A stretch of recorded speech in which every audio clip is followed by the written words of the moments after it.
Sa ibang balita, tanggal sa pwesto ang ilang pulis na botas matapos masangkot sa pananakit umano ng mga detainee. May ulat on the spot si Mark Makalalad ng Super Radio DZBB. Mark? Rafi, sibak na sa pwesto ang 8 pulis sa botas na inareklamo ng 2 detainee ng torture. Sa press briefing sa Kamkrami, sinabi ni PNP spokesperson Police Brigadier General Randolph Tuanyo na dinala na sa District Personnel Holding and Accounting Unit ang 8.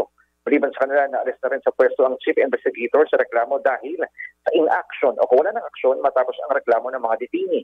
Matatanda ng nakaraang linggo, sinampahan ng formal na reklamo ang mga pulis sa PNP Internal Affairs Service. Lumalabas kasi na pinilit ng 8 pulis ang mga detainee na umamin sa nangyaring pamamaril na nangyari noong November 3. Nagsagawa na rin ng parallel investigation ng NAPOLCOM sa issue.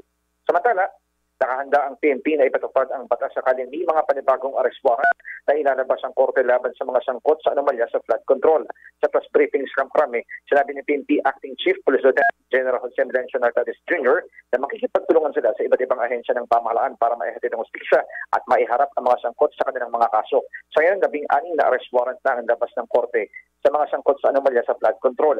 Sa bilang nito, siyam ang nasa kustodiya ng pamahalaan matapos na maaresto at sumuko.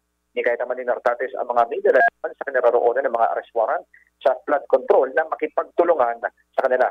Samantala, sa press briefing din kanina, nagpahayag ng kahandaang sumuko ang 2 lokal na opisyal ng Sunwest Construction and Development Corporation na may arrest warrant kaugnay sa anomalya sa flood control. Ayon kay PNP, Criminal Investigation and Detection Group Director, Police Major General Alexander Robert Morico, sa kasagsagan ng manhunt operations, nakipag-ugnayan sa kanila ang pamilya ng 2 opisyal. Mark Makalalad ng GMA Super Radio DZBB, nag-uulat sa Balitang Hali. Maraming salamat, Mark Makalalad.